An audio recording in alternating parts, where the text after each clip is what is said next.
Hello friends, எல்லாருக்கும் வணக்கம். இன்றைக்கி வியாழக்கிழமை என்னென்ன வேலை பார்த்தோங்கிறத சொல்கிறேன். காலையில் 5:30 மணிக்கு எழுந்திரிச்சோம். நாஷ்டாவுக்காக அம்மா வந்து ஏழுக்கிழங்கு வெட்டினாங்க. ஏழுக்கிழங்குனா மரவள்ளிக்கிழங்கு. இன்றைக்கி வந்து நாஷ்டா இது தான். அதுக்கப்புறம் நான் குளிச்சுட்டு வந்தேன். அம்மாவும் குளிச்சுட்டு வந்துட்டாங்க.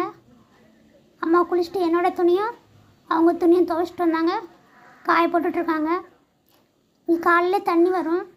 வெயில் காலத்திலலாம் வீட்டுக்குள்ளே வராது. மழைங்கிறதுனால வீட்டுக்குள்ளே வரும். பைப் போட்டு பிடிச்சி விடுவோம். இல்லைன்னா வெளியே தான் ஒரு டோப் மாதிரி வச்சு அதில் கோரணும்.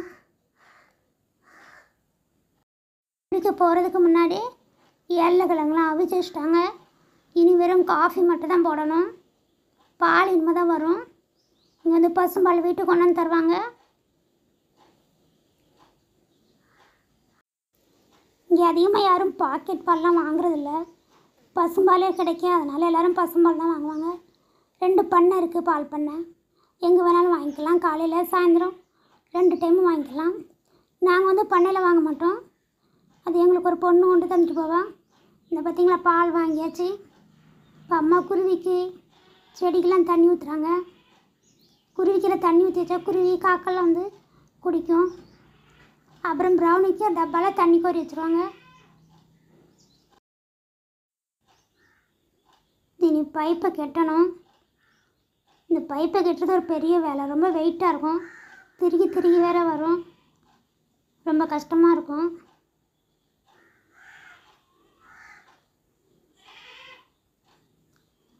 மழை நேரம் மட்டும்தான் தண்ணி. அதுவும் பைப்பு எடுத்து 2 வருஷம் ஆகுது. இப்போ தான் 2 வருஷம்னா வீட்டுக்குள்ளே தண்ணியே வந்திருக்கு.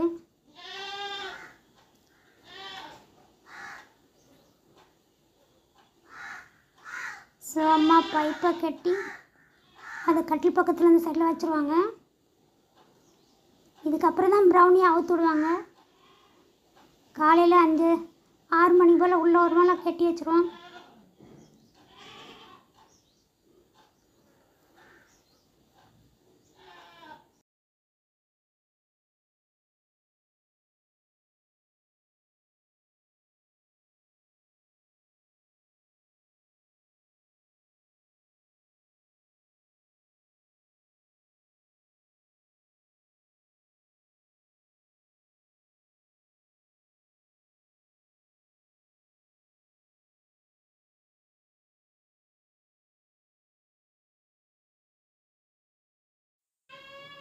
இந்த அம்மா காஃபி போட்டு வந்துட்டாங்க.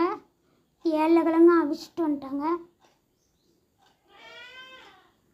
ப்ரௌனிக்கு மட்டும் தோசை சுட்டாங்க. அவன் அது சாப்பிட மாட்டாங்கிறதுனால அவனுக்கு மட்டும் தனியாக 2 தோசை சுட்டாங்க. இந்த ப்ரௌனியை அவுத்து விட்டாங்க. அதுக்குள்ளே அவனை தேடி யாரோ வந்துட்டாங்க. எங்கள் பக்கத்தில் இருக்கிற குமார் அண்ணா வந்தாங்க. அவங்க எப்போவுமே ப்ரௌனிக்கு சாப்பாடெல்லாம் கொடுப்பாங்க. சாப்பாடு இல்லைன்னா கடையில் வந்து பிஸ்கெட்டெல்லாம் வாங்கி கொடுப்பாங்க. அவங்க தான் அவனை தேடி வந்துட்டாங்க, ஆளை காணோம்ன்ட்டு. இந்த ஏழுக்கிழங்கு வந்து நீங்கள் தாளித்து கூட சாப்பிட்லாம். கடுகு உளுத்தம்பருப்பு போட்டு அதில் 2 காஞ்ச மிளகா, கொஞ்சோண்டு வெங்காயம் போட்டு கருவேப்பிலையும் போட்டு தாளித்து இதை அப்படி ஊற்றி போட்டால் நல்லாயிருக்கும். ப்ரௌனிக்கு அம்மா தோசை கொடுத்தாங்க. அவன் வேண்டான்ட்டான். குமாரண்ணன் வீட்டில் நல்லா சாப்பிட்டு வந்திருக்கான். அதனால தான் வேண்டான்ட்டான். ஸோ அவன் இன்றைக்கி தோசையே சாப்பிட்ல. அவனுக்கு பிரேக்ஃபாஸ்ட் இன்றைக்கி கட்.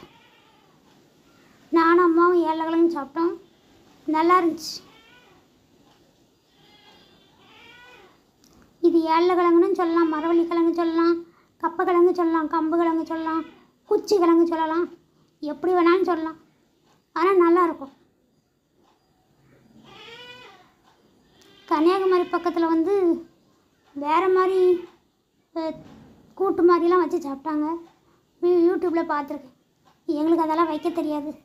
நாங்கள் எப்போவுமே இப்படி அவிச்சு தான் சாப்பிடுவோம்.